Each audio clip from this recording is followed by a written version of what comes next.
Welcome to Unity of Charlotte, where our mission is to nurture a deep and mature experience of God through the practice of unity principles. Simply put, we are here to love, grow, and serve. I'm Reverend Pat Dre, and it's my pleasure to begin our service today. We're so glad that you joined us on Zoom or YouTube, and I know you've noticed our earlier hour in adjustment to a fabulous event that happened this Friday, just a couple of days ago, where we completed the sale of the church. And that went without any problems. It was smooth and it is delightful. We're saying a joint hallelujah for that. Let's start today's service by sharing our statement of oneness and let that lead us into our opening prayer. And together we say, there is one presence and one power in my life and the universe, God, the good omnipotence.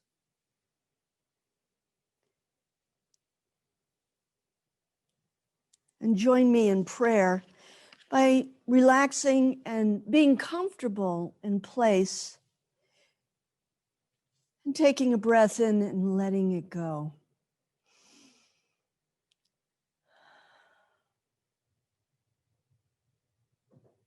Join with me in knowing the following as I say it in the first person. Make it your own. The mind of God is eternally good, giving, and fully available to me. I know the God substance within and acknowledge the Christ consciousness that always is here and is especially welcomed during the Christmas season. That Christ consciousness, the Christ of God, is my true nature. And I am fully aware that I live in and as this blessed creation today and throughout eternity.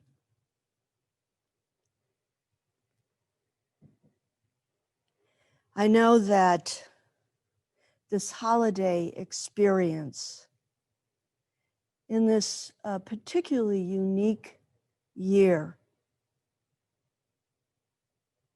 makes blessings available to us that speed the healing of anything that remains to be healed, anything that remains to be resolved or dissolved. I know that energy flows in abundance through me as I make my joyful preparations for Christmas Day, the celebration of the holiday, and the small circle that I have around me. But it doesn't make this holiday any less joyful or any less of a holy day for me. I know that this is a year that I have successfully navigated, and I will continue to navigate because there is a power and a wisdom within me that allows me to do this gracefully and with ease. I know especially now that in this Christmas time, I am in the state of love. And as I move deeply into an understanding of truly what I am and what I am not, I become aware that this gift of lovingness, of being able to love fully and without any difficulty, takes hold in my heart and in my soul, and it moves through me and about me without effort. And I smile in this awareness. And today I am willing to acknowledge the value, the good, the extraordinary in my relationships with others. Whether they have been physically close, whether they've been physically remote because of conditions this year, or whether I've been particularly aware of them. I am now open to a greater awareness of the value and the love that exists in all those relationships because Whatever my experience may have been at the time, it is now renewed in the truth of the awareness of the good that it served in my life. And I am deeply appreciative of the blessings of this season that make me aware of the value of all these relationships. And I let go of anything that is difficult, that was something that I considered a negative, because that is no longer true in my awareness. I know that the relationship was of extraordinary value and led me to things that were good and greater. And so now I am able to say with confidence that every person who comes before my mind is one whom I can feel compassion and understanding. For that is the sense of my Christmas this year, this unlimited lovingness that comes to me and through me. And I celebrate the expansion of the Christ consciousness in my life right now and the nurturing of hope and knowing that the season brings anew this life with a capital L into both the world and into my own Christmas experience. And for this, I am so grateful. And I am filled with joy for all that I have, all that I am, and all that I embrace. And I say, thank you, God, and join with me in saying, and so it is.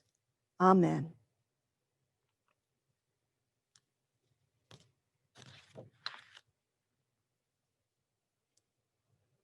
Thank you again for being with us this morning on Zoom or on YouTube. If you've joined us by YouTube, please hit the like button and subscribe. It helps others find us easily. And I'm glad to share that our prayer practice is alive and well for you in all of your needs and your loved ones' needs. So please use the link at the Unity website and let us know what we can pray for you and help you manifest the life of your dreams. You can also call Unity's telephone prayer line, Silent Unity, by calling 800-NOW-PRAY for a personal affirmative prayer. Our announcements are fairly short today because our many activities will start again after the first of the year. We are soon to be announcing new board members, but we're still open for volunteers. And if you'd like to join us in this joy-filled activity, because it is full of joy, to continue to help the evolution of Unity of Charlotte, please put forth your name. We'd love to have you. We're also happy to announce that on January 20th, we will be having a town hall meeting, which will be our annual meeting.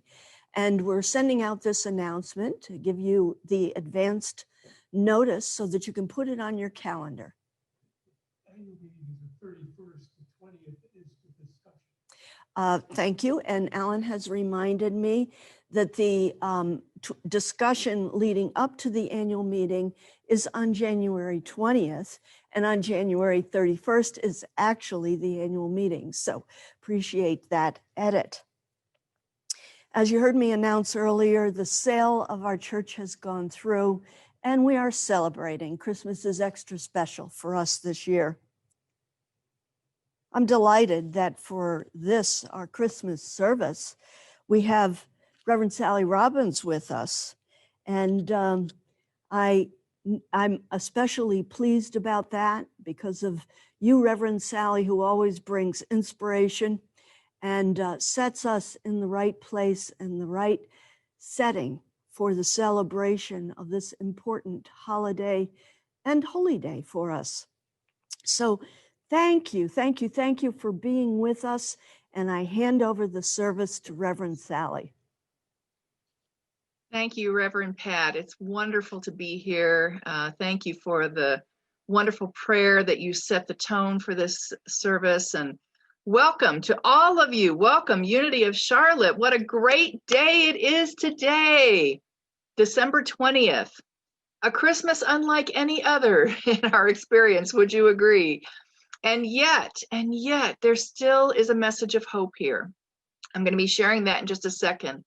But what I wanted to start with, as a form of meditation for all of us, I found a wonderful song called How Can I Keep From Singing?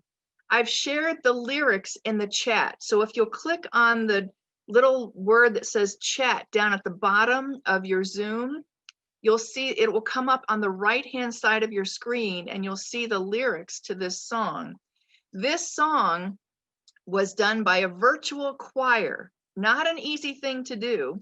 It was done on in May of this year, 2020. So the pandemic was going full bore, and this group in New York City decided they were going to create a virtual choir and sing this song. So they brought together 140 musicians and singers and created this beautiful song that is a wonderful antidote to what we are experiencing today.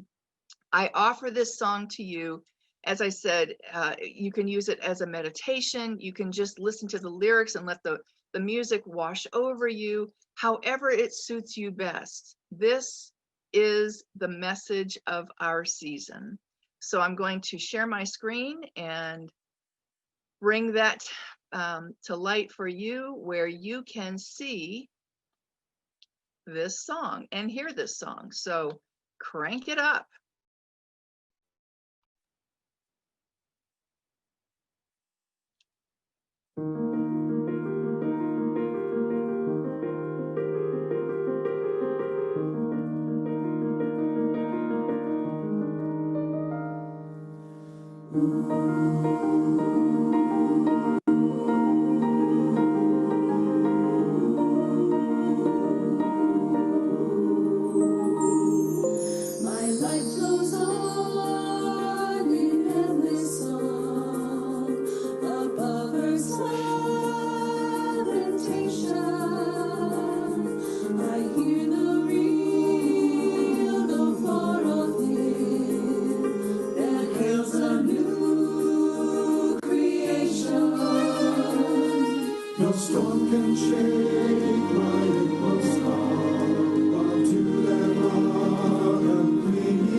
Isn't that beautiful? And I have to tell you that that is not an easy task to put that much together because of Zoom or any other platform that you use, there's about a half-second difference in terms of when you're talking, and you've probably had this in an interface on Zoom, where you're talking and then someone else will start talking because they don't hear you start talking until a half second later. And so it's not like everyone can sing together. They had to send out the video of that, the audio track of that. And then you can see that people either had headphones on or they had earbuds, and they were listening to it and playing to it or singing to it.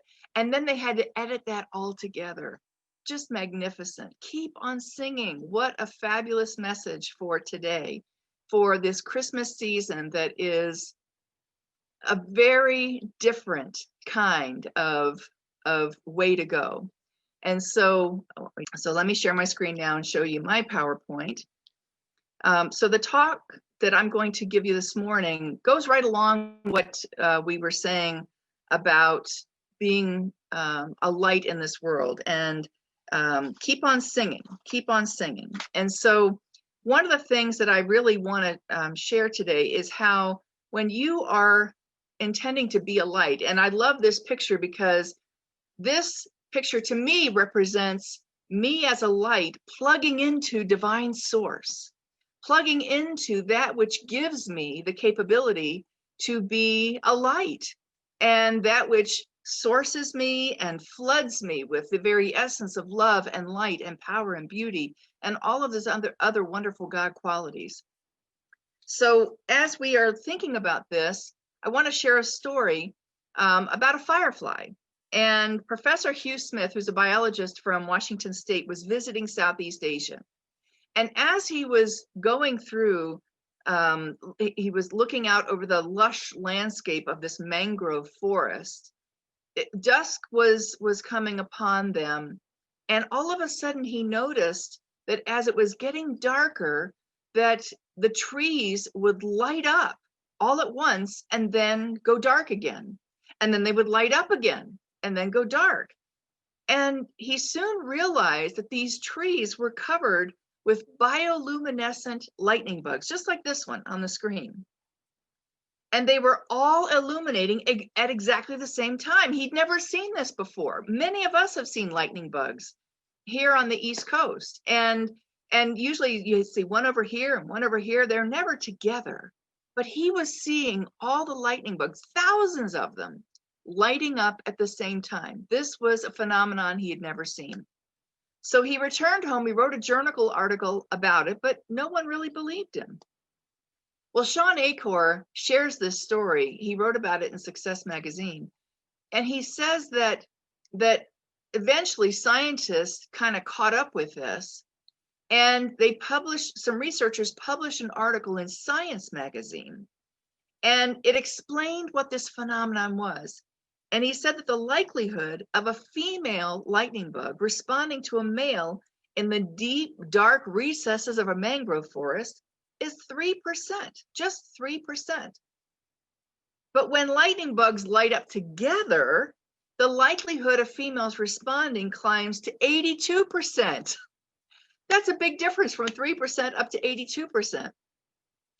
So Achor goes on to say that society often teaches us that it's better to be the only bright light rather than to be in a forest of bright lights. When any resource, be it acceptance to the most prestigious college or an interview with a top-ranking company, is limited, we're taught that we have to compete in order to differentiate ourselves. And yet research actually shows that this isn't the case.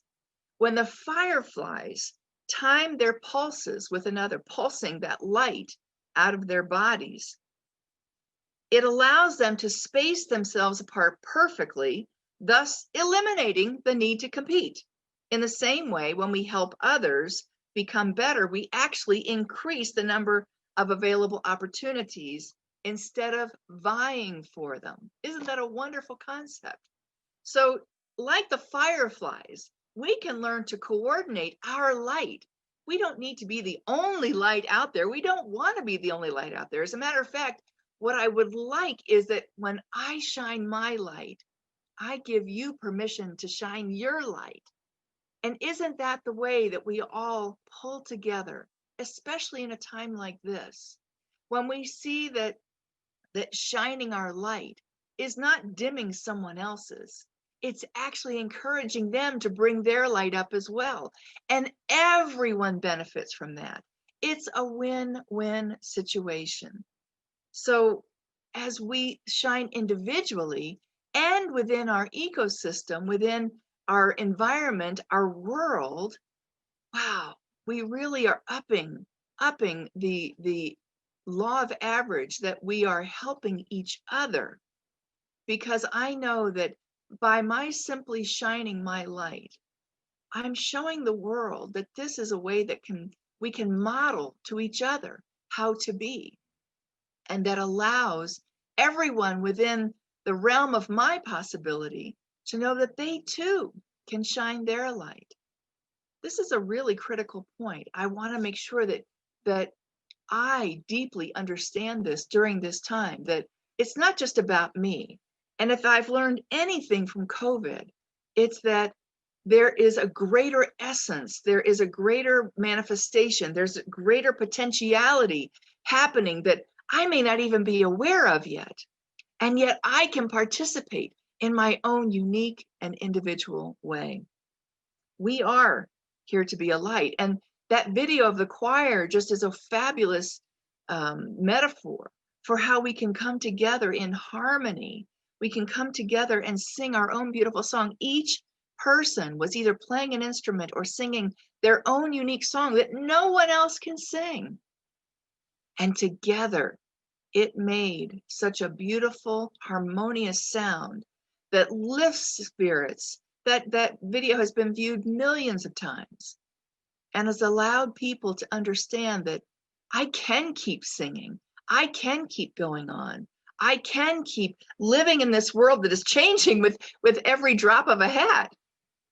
That's hard. It's hard. I recognize that. And yet I can keep singing. I can keep moving.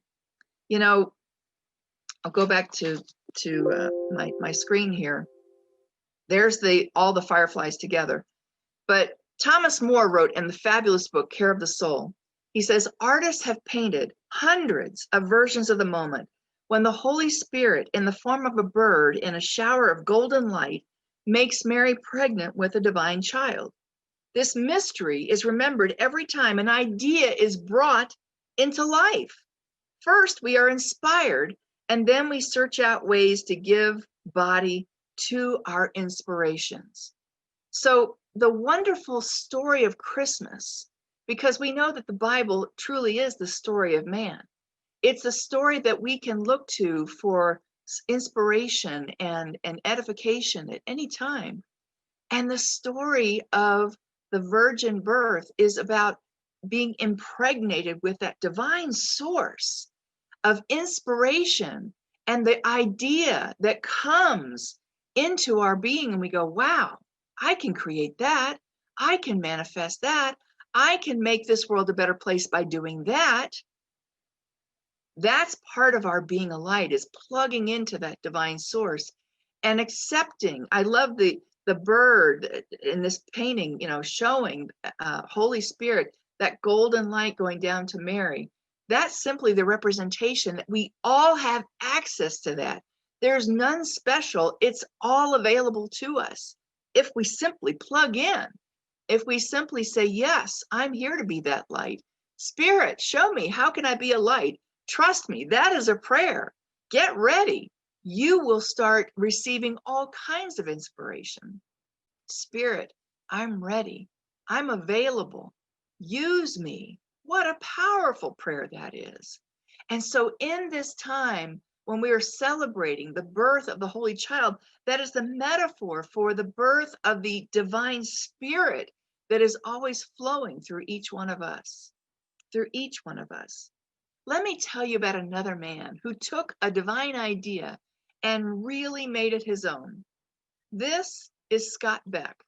Now, Scott decided one day that there was a whole lot of snow where he lived, and he could make art out of it.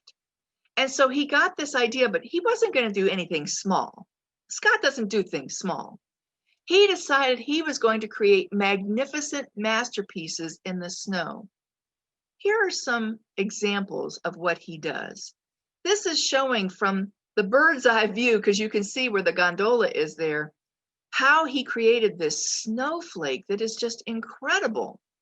And here's another one.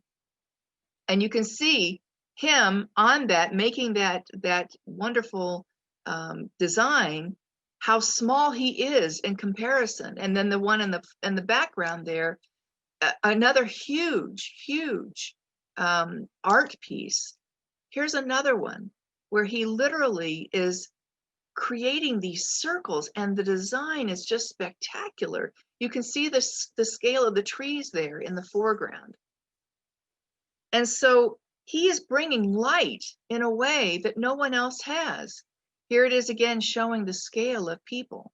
Now, what he does is he creates these masterpieces, and it's an exercise, he says, of the body and the mind. It begins with careful planning. He maps out a design on paper using 1 millimeter as the scale for one step on the ground. And once that design is finalized, he grabs his snowshoes and his ski pole and other tools to get to the task of walking his sketch. A day's work can be 12 hours of trudging through the snow, but the results of his efforts, you can see here, are just awe-inspiring. And he now travels around the world creating his land art on locales ranging from desolate mountainscapes to sports stadiums in snowy cities like Minneapolis. And when you see the grandeur of his work, it's just amazing that this man said, you know what, I'm going to be a light in a way that no one has. And he actually looked it up on the internet. He didn't see anything like this anywhere. So he decided, I'm just going to create it. And he brings light into everything that he does. Every footstep that he makes to make this design is clearly a work of art. Clearly a light in the world where he is doing something that is creating masterpieces in a way no one else has. Thomas More talks very much about this in Care of the Soul, that when we are being a light, when we are holding ourselves in this space of taking the divine inspiration and moving that out into manifestation in our material world, that is truly care of the soul. That is allowing us to be used as vehicles for good in this world, for beauty, for joy, for just the pure fun of it. And so being a light, as Thomas More couches it in framing and Care of the Soul, he says this. He says, we have amazingly efficient cars, but marriage is becoming impossible to sustain. We produce movies and television programs without end, but we have little imagination about living in a peaceful international community. Isn't that the truth? How many times have I spent more creativity on things that had nothing to do with anything? And yet, wouldn't it be wonderful to use my imagination to imagine how I can embody peace in this world? He goes on to say, imagine opening the Sunday newspaper to the section on movies, music, and other arts. And instead of reading entertainment, we found a section called Care of the Soul. Care of the Soul. He actually says Care of the Soul is a fun experience. It's giving you something. It's allowing your soul to be lifted up to a place that is deeply enriching. And that if we don't have that on a consistent basis, we're actually doing damage to our soul. So being a light is actually a prescription for happiness. It's a prescription for a successful life. Being a light means that I'm here to turn on in a way that I never have before. And that can change even from my 20s, 30s, 40s, 50s, and beyond. Being a light has changed very significantly for me.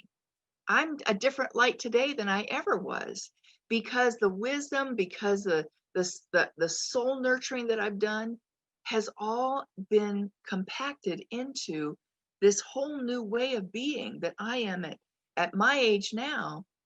Being a light is a different thing.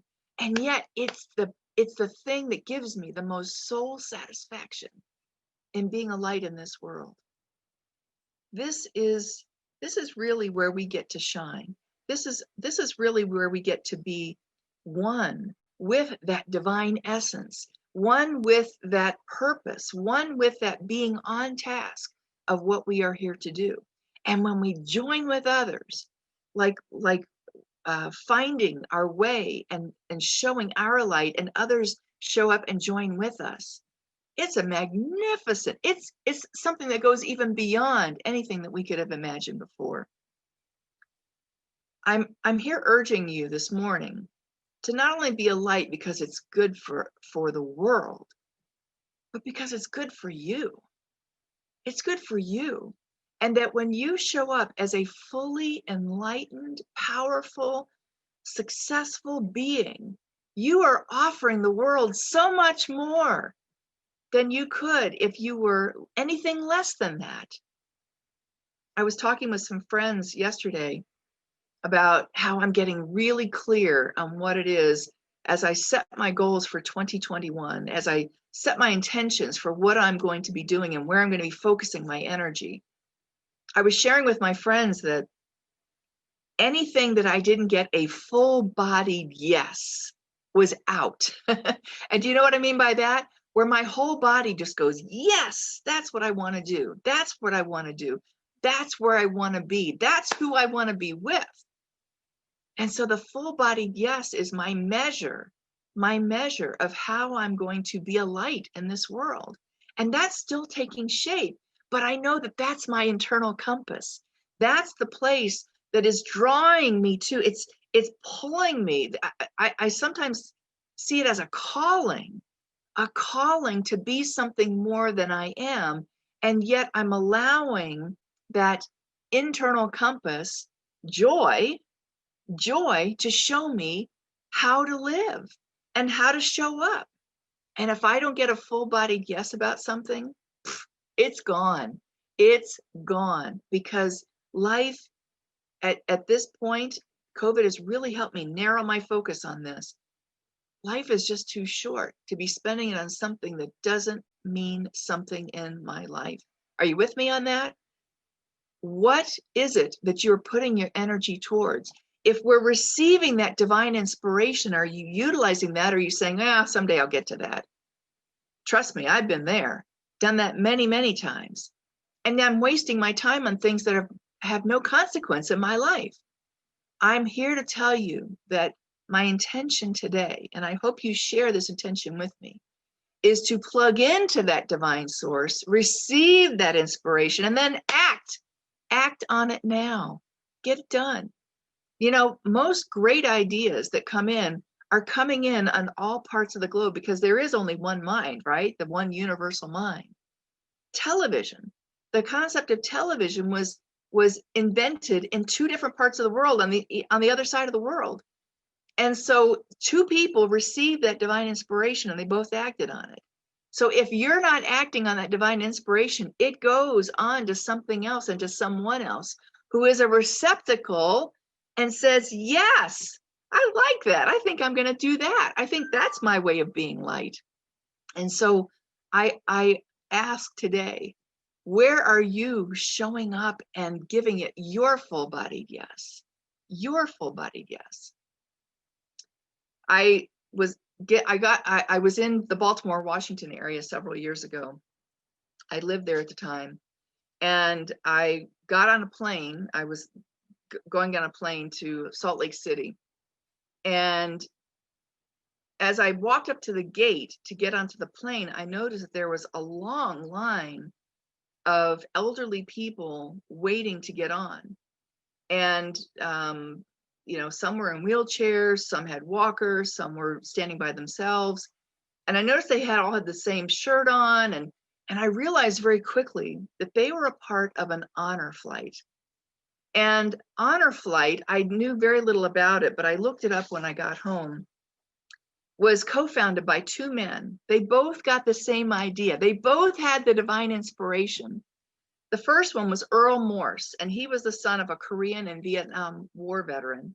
And Jeff Miller was a small business owner and son of a World War II veteran. Well, starting with Earl, he was living in Springfield, Ohio, and after the National World War II Memorial was completed in 2004, he realized that many of his patients, he was a physician assistant in that area, but many of his patients who were World War II veterans couldn't get to see this memorial that had been created for them. And so he was himself a pilot, and so he offered to fly two of veterans to Washington. And so in January of 2005, he pitched this idea to about 300 private pilots at his local Air Force Aero Club. And he said, look, these veterans need to get to see their memorial. We need to honor them and show them this dignity before they pass away, because World War II veterans were passing away at huge rates every single day. So he proposed to these pilots that they would pay for the flights and then personally escort the veterans around the city. Well, 11 additional pilots of that group volunteered. And so a board was formed, and additional pilots said, yep, they were going to raise the funds, and volunteers started joining. And in May of 2005, 6 small planes flew 12 veterans to Washington for the very first honor flight. And then a combination of small planes and commercial flights were used to transport a total of 126 World War II veterans that first year. That was amazing. 126 World War II veterans got to go to Washington and be escorted to this memorial and have themselves a wonderful trip. Well, at the same time, in 2005, Jeff Miller, who was a dry cleaning company owner in Hendersonville, North Carolina, right outside of Asheville here, was inspired by Morse, and he had a similar idea, but on a larger scale. He had heard about Morse's idea, but he was like, man, we can do so much more than this. He had an even bigger, grander scale in mind. And so his idea was, let's charter entire commercial jets. So being the son of a World War II veteran, and he was the nephew of a B-24 pilot who died in the war, he recognized that this was a significant honor to give to these veterans. So he formed Honor Air and began flying great numbers of World War II veterans from the Asheville Regional Airport, but with enormous charter jets. And by the end of 2006, Honor Air had flown more than 300 World War II veterans to their memorial. So Morse and Miller came together in 2007, and they decided, you know what, let's work together. Let's be lights together. And so in 2007, they formed Honor Flight Network, is what they ended up naming it. And by 2017, there were 140 other chapters of this wonderful network that were going on throughout the entire country. And so the day that I was in that airport, the day that I was there, I see these veterans lined up, and they were a part of the Arizona honor flight system. And because the plane was stopping in Salt Lake City and I was getting off there, but then it was going on to Phoenix. And so all of these veterans, there were about 30 veterans there on that flight, and a Southwest Air flight. And so they all went on and they sat down, and then they let the rest of us on. But before they let the veterans on, the gate announcer, who's normally says, okay, get in line, get ready to get on. The gate announcer said, ladies and gentlemen, would you please help me honor these World War II veterans as they get on their plane to fly home? And we all stood, I'm getting choked up thinking about it. We all stood and clapped for them and just honored them for their service. They got on the plane and sat down, got all settled. And the rest of us, as we came on, we basically were taking our seats among them. And I sat down next to a veteran. It was a female veteran, and she was at the window, and then her companion was next to her in the middle seat, and then I was on the aisle. And I started talking to them. And the woman there, that was the veteran, her name was Agnes Frost. She was 89 years old, and she had served in World War II. And the average age of the veterans was 89. And they told me that the companions that were there were not allowed to be family or spouses.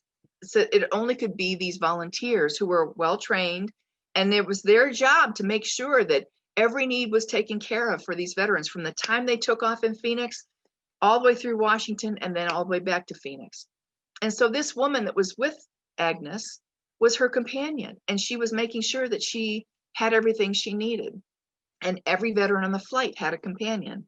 So about halfway through the flight, one of the flight attendants got on the speakerphone, and he said, "Ladies and gentlemen, before the days of email and texting, the veterans of World War II look forward to mail call.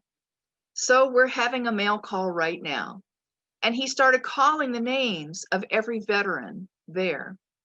And as he called a name, a hand would go up, and the other flight attendant would rush this manila envelope to the veteran, and then the veteran could open it up. And so every veteran started getting these manila envelopes. Well, Agnes got hers, and I could see she opened it up and dumped it out, and there were well over 50, 60, 70 letters that had come from family, from friends, and from people she didn't even know. She started opening up all of these letters and reading them. And then she would pass them to the companion, who then passed them to me. So I got to read all of these letters. And they most basically said, "Thank you for your service." Some of them also had stories to tell and share with her, but most of them said, "Thank you for your service." And I'll never forget, there was a high school class that had written to Agnes. I guess someone, the companion, had talked to people and said, "Hey, can you write a letter for Agnes?" And this high school class had taken this on. And some of the letters from these high schoolers were just really tender and sweet. But one of them really stood out to me. One of them talked about how Agnes had done something and served. And he said, "Thank you for doing what you didn't have to do. Thank you for doing what you didn't have to do." That really struck me. And as Agnes is reading all of these letters, tears are coming to her eyes, and it was a very tender and sweet moment. And she was fully empowered, knowing that at one time in her life, when she had given her all for our country, that she was the light that this world needed at that time. And now she was being thanked in so many wonderful ways. Thank you. Thank you for what you didn't have to do. I remember that line quite a bit. Some high school person, I remember if it was a male or a female. I just remember that line. How beautiful, how brave, how wonderful it was to honor Agnes in that way. And there are things that we do. You don't have to be a light. You don't have to do anything in this world. You're here to be. And yet, when you step into that place of knowing that you are here to be more than what you think you are, when you are here to embrace the light that is already there within you, you're simply letting it shine. Thank you for doing what you don't have to do. Thank you for being who you don't have to be. Thank you for showing up as the light that you are, being impregnated with that divine desire that comes from God itself, that comes from that deep place of deep knowingness. The Christmas story is about us stepping into and owning, being a light, being that which we are here to be, being that which we don't have to do, we don't have to be. And yet, most of us are impelled, there's a deep calling within us that says, yes, I'm here to do more, and I want to be more. Thank you.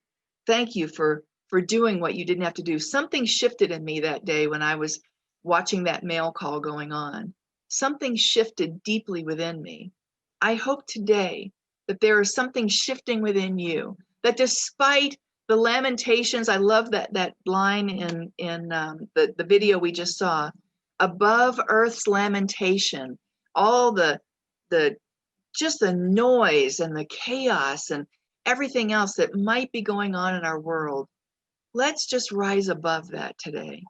Let's impregnate ourselves with the divine desire to be something that is powerful and beautiful and takes care of our soul and moves us into a place of divine harmony with everyone else. Take that with you this Christmas season. Know that you are a light of astounding beauty, astounding beauty. And if you haven't been told that, let me say that. Hear those words. You have astounding beauty. You have amazing power. You are an incredible, radiant light. Be it. Just be it this season. I hope that your Christmas season is full of light and love, and that you are the leading cause of that. Namaste. Thank you so much for being with us here today as you take care of your soul, as you show up today in knowing the truth of who you are. Isn't that what Unity of Charlotte is all about? And aren't we here to celebrate each other? That's what we do by coming together on Sundays. That's what we're here to do, is uplift each other and know the truth for each other. And I know that the times when I am in my deepest, darkest place, that's when I need to be with my fellow community members, because that's where I get lifted up. That's where I know the truth of my very being. So we're so glad you're with us today. Wherever you are in your journey, we're glad that you're here. We'd like to remind you that if you would like to support us in our work, this work is so important right now, that we are here, that we are a beacon on the hill, that people know that they can come and know the truth of themselves, that I invite you to support us in that work. The Unity of Charlotte is making an impact, not just on Charlotte, but on the region, on the state, on the country, on the world, that we are here spreading the vibration of love and being the vibration of love. That's what we're here to do. So if you'd like to support us in that, let me move you to possibly share with us today, share our opportunities that you can give back to us. And so let me move to the next screen. Nope, that didn't do it. There we go. There's our address. If you'd like to send us a check, we would happily receive that. You can know that we are good stewards with all the money that comes in to 401 East Arrowwood Road here in Charlotte, and know that we receive all gifts with love, large and small. Whatever works for you works for us. Or you can simply go to your computer and go to see the address there, unityofcharlotte.org. And we have a very safe and secure way. Just click on the Donate Now button, and you can donate any amount that you care to. Again, quickly, easily, and safely. If that is an easier way for you, then we encourage you to take advantage of that. And also remind you that on that unityofcharlotte.org, there is a place where you can put a prayer request. I know this time of year can be hard on some people. It's a time when people are easily depressed and have very difficult times around the holidays. Know that we support you in that too, that you can simply go to our website and send a prayer request. Again, that's confidential, it's safe, it's easy, and we will pray with you and know the truth about you. So our website is just a wonderful place for you to find ways to give and to receive. And we know that your journey is blessed, and that we are so grateful that you have shared part of yourself with us today. And so now, as you, let's say our prosperity blessing together, and however manner you're going to bless us, let's say this together. Joyously, I give this gift, knowing the divine presence blesses and multiplies all that I am, all that I have, all that I give, and all that I receive. Thank you, God. And so we're just grateful that you are here with us today. We're going to close, as we always do, with our prayer of protection. We hope you'll join us next week. Remember, our services are now at 9:30 on Sunday mornings. Great way for you to start your day and then get on with it. I will be your guest speaker next week. I look forward to seeing you again here. Hope that you can make it right after Christmas. And let's close with our prayer of protection. The light of God surrounds us. The love of God enfolds us. The power of God protects us. The presence of God watches over us. Wherever we are, God is, and all is well. Thank you so much for being here, for being a part of our service today. You can also find us on Facebook. We're just really happy that you're here with us today, and thank you for joining us. Have a wonderful Christmas, wonderful holiday season, however you celebrate it. Know that you are a light today. Namaste.